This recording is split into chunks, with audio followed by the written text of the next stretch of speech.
Hello friends, welcome to my channel. My passion education में आपका स्वागत है। देखिए, थर्ड ग नंबर की जो हमारी है पंक्तियाँ, उनका भावार्थ हमें करना है।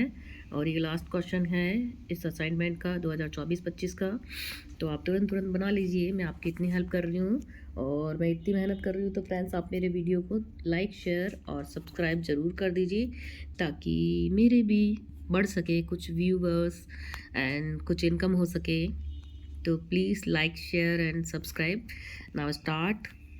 यह है अमानिशा उगलता गगन, घन अंधकार खो रहा दिशा का ज्ञान, स्तब्ध है पवन पवर चार, अप्रतिहत गरज रहा पीछे अम्बुदी विशाल, भूधर जो धन मग्न केवल जलती मशाल, स्थिर राघवेंद्र को हिला रहा फिर संशय, उठ रहा उठता जग जीवन में रावण जय जय, जो नहीं हुआ आज तक हृदय रिपु दम्भे श्रांत, एक भी अयुत लक्ष्य में रहा हो दुराक्रांत, कल लड़ने को हो रहा विकल वार, बार बार असमर्थ मानता मन उद्यत हो रहा हार। तो देखिए, अब इन पंक्तियों का भावार्थ हम करेंगे और आप उनको समझिए, पढ़िए और अपना असाइनमेंट पूरा कीजिए। Now start. देखिए, यहाँ से स्टार्ट करते हैं। है अमानिशा का यहाँ पढ़ा था हमने, हार और हार ये लास्ट वो है। तो देखिए, प्रसंग लिखेंगे सबसे पहले हम। प्रस्तुत पंक्तियाँ कवि सूर्यकांत त्रिपाठी निराला जी द्वारा रचित राम शक्ति पूजा कविता से ली गई हैं। ये देखिए, जब राम और रावण का युद्ध चल रहा था तो किस तरह से एक समय ऐसा आया था कि श्री राम भी थोड़ा घबरा गए थे कि एक कौन सी शक्ति इसके साथ है, रावण के साथ, जो मैं हारे जा रहा हूँ। उनके मन में भी बहुत अधिक कोलाहल चल रहा था।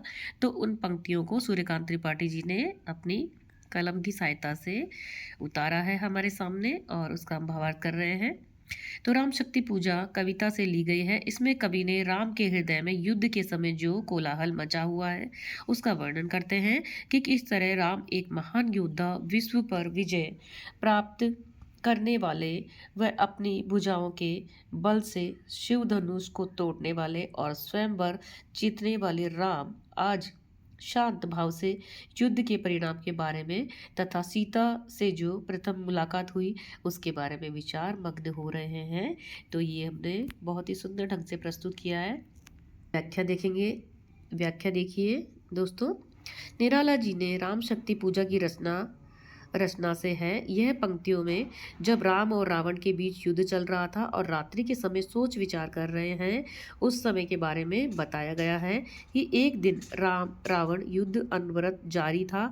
युद्ध में राम का रण कौशल क्षीण हो रहा था, मतलब कमज़ोर पड़ रहा था।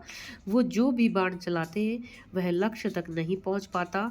तब राम युद्ध भूमि में दिव्य दृष्टि से देख रहे हैं कि वास्तव में आज क्या कारण है कि आज युद्ध में मेरा प्रभाव क्षीण हो रहा है।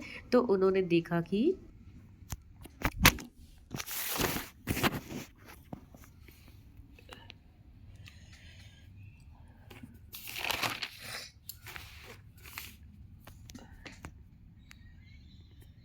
यही मेरे आत्मीय कष्ट का कारण है। अन्याय शक्तियाँ काफ़ी संगठित हैं। सबसे मूल बात यह है कि उन सब की सबलता के कारण नहीं, बल्कि मूल्यपरस्त शक्ति के उनसे हाथ मिलाने के कारण है। राम कहते हैं कि नैतिक मूल्यों की समझ पर यही गहरी चोट है।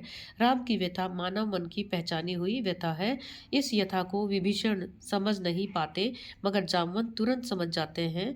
वे राम को सलाह देते हैं कि आराधना का दृढ़ आराध्य से दो उत्तर शक्ति की करो, मौलिक कल्पना करो, पूजा आराधना व्यक्तिगत लाभ अर्जन की प्रक्रिया है। रावण इसी से जुड़ा है। इसके प्रत्युत्तर में दृढ़ आराधना ब्रह्मा शक्ति से आतंकित शक्ति के संतुलन की प्रक्रिया है और यह तभी संभव हो पाएगा जब राम इस लड़ाई को व्यक्तिगत हानि लाभ के से ऊपर उठकर पूरे जगत के लिए लड़ेंगे। अब देखिए, इन पंक्तियों में विशेष दिया गया है कि इस राम शक्ति पूजा रचना के आधार पर राम के मन की व्यथा वह रावण के प्रति संकोच है, उसका ही वर्णन यहाँ पे किया गया है।